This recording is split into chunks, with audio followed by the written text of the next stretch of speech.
Brasileiros e brasileiras, como sempre fazemos para refletir com essa decisão do Supremo Tribunal Federal, em que falaram a palavra-chave para colocar em liberdade o Alibaba e os 40 ladrões, é uma referência à história muito antiga que acho que todos conhecem, né? Em que o Aladim diz a palavra mágica, abra-te, César. Isso foi feito pelo Supremo Tribunal Federal. E em pesquisa encontrei um artigo muito interessante e que eu acho que é importante abordar. Eu vou ler e ao final vou revelar de quem é o artigo e há quanto tempo foi escrito. O Supremo Tribunal Federal é uma vergonha. Nos países cujas sociedades foram formadas sobre o império da corrupção sistêmica, leia-se nas corruptulândias, as Cortes Supremas de Justiça ou constitucionais foram todas programadas desde 1787, quando se discutiu na Assembleia Constituinte dos Estados Unidos a criação da Corte Norte-Americana, para serem uma vergonha. Um puxadinho que vive às sombras dos demais poderes, posto que estruturalmente destinadas a proteger e garantir a impunidade das elites dirigentes da nação, pouco importando se são da esquerda, centro ou direita. Para alcançar essa finalidade abjeta e interrepublicana, predomínio do elitismo sobre a cidadania, a escolha dos ministros no Brasil continua sendo feita por indicação política do presidente da República, que é sucedida de uma sabatina formal no Senado, que se parece muitas vezes a um espetáculo circense. Numa corruptulândia como o Brasil, esse método de seleção se traduz numa pouca vergonha inominável, porque a ele se soma abominável fórum privilegiado para as autoridades que escolhem os juízes, sejam julgados lá, que se complementa com a falta de estrutura dos tribunais. Daí a lentidão que é o combustível alimentador das inúmeras prescrições geradoras de impunidade. É o caso recente que nós estamos vendo aí. O Supremo Tribunal Federal, nascido em 1890, tem decisões históricas importantes, mas seu saldo, do ponto de vista da cidadania, é negativo. Não é verdade, de qualquer modo, que ele seja somente desonra, covardia, velhacaria, submissão e vassalagem.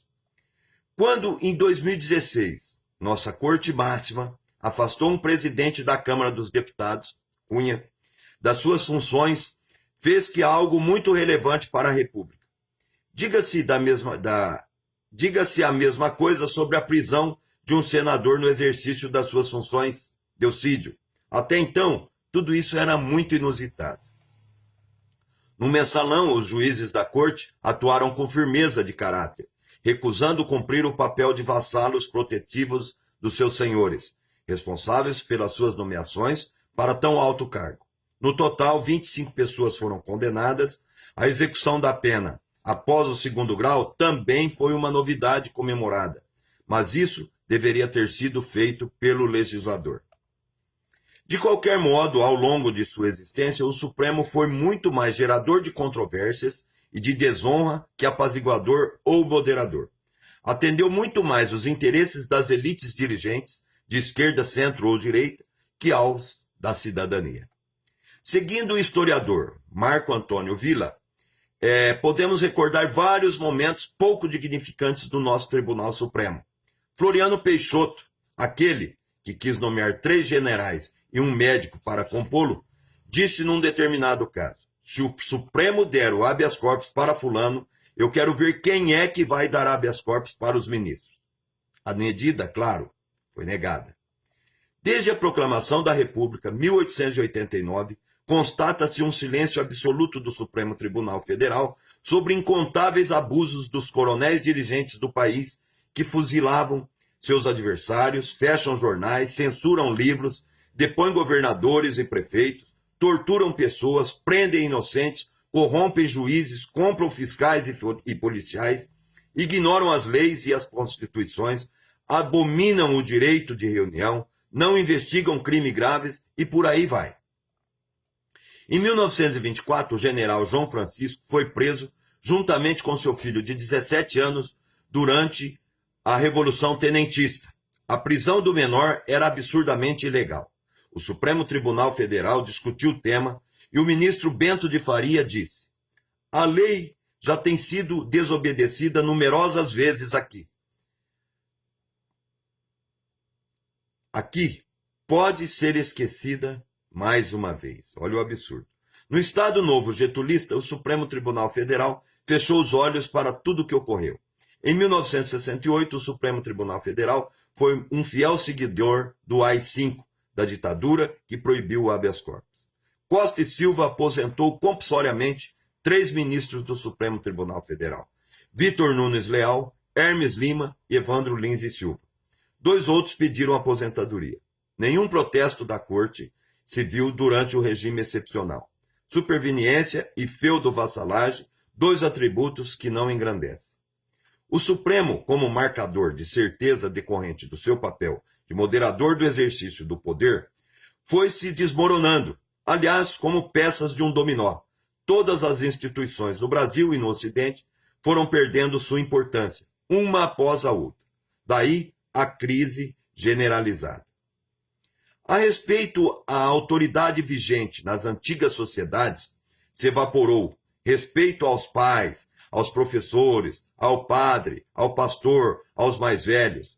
Em seguida veio o desmoronamento das leis, códigos, instituições, tratados internacionais, justiça, juízes, polícias. Toda a codificação dos humanos é burlada de 1000 maneiras. É nesse contexto que se enquadra o desprestígio do Supremo Tribunal Federal, que se agravou profundamente com o advento da bem-sucedida Lava Jato, em primeiro e segundo graus. Quais motivos levam as sociedades a se colapsarem? São incontáveis numa corruptulândia. Destaque merece a corrupção sistêmica, que é muito corrosiva. Após anos e anos de degeneração material e moral, a fadiga degradante implode as esgarçadas instituições políticas, econômicas, jurídicas e sociais.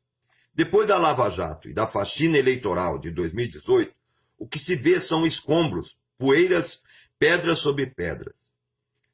Temos que reconstruir todas as instituições brasileiras. E como reconstruir tudo isso? Justamente no momento em que as forças predominantes desejam liquidar os últimos fios de resistência existentes. Nos últimos 2 séculos, foi relevante a luta pelas liberdades e contra a opressão. Os direitos fundamentais formalmente encontraram acomodação na Constituição Federal de 1988, mas, paralelamente, não se notaram avanços na emancipação moral das classes dirigentes, muito mais voltadas para as bandidagens de sempre do que para a construção de um projeto de nação. 2 tarefas parecem inadiáveis: atacar a bandidagem dirigente e atacar todos de esquerda, de centro ou de direita, e elaborar um projeto de nação. Eis os hercúleos desafios do Brasil desta 7ª República. Primeira República, de 1889 a 1930. Segunda República, de 1930 a 1937. Terceira República, de 1937 a 1945. Quarta República, de 1945 a 1964. Quinta República, de 1964 a 1985. Sexta República, 1985 a 2018. E a 7ª República, de 2018 adiante. Pois bem, esse texto não é desse cidadão aqui que vos referencia, mas é de Luiz Flávio Gomes, um jurista de renome, foi professor, deputado federal por São Paulo e que faleceu aí recentemente, né? Foi juiz de direito, foi delegado de polícia, foi promotor de justiça. Então ele retrata aqui em poucas linhas a situação do Supremo Tribunal Federal. Isso porque ele não viu, né, os últimos 2 julgamentos envolvendo o Alibaba e os seus ladrões, né? Em que deu primeiro a incompetência do, da Vara Federal de Curitiba para apreciar e julgar, e também o impedimento e suspeição do juiz Moro. Mais uma vergonha, né? E como ele não está mais aqui, o ilustre juiz, ilustre jurista, não viu mais uma vergonha. Seria mais uma vergonha. Então, mas em poucas palavras, ele retrata a situação do Supremo Tribunal Federal desde a sua criação. Quer dizer, o Supremo, ele não tem compromisso com a cidadania, certo? Mais favores e mais favores e mais favores àqueles que nomearam. Quer dizer, entre o juiz togado e os juízes nomeados, tirem suas conclusões. É uma vergonha. Juiz nomeado são compadres. E o compadre, este sim, está impedido e é suspeito de julgar o compadre que o nomeou. Fica aí uma reflexão para os senhores. Um abraço. Fui.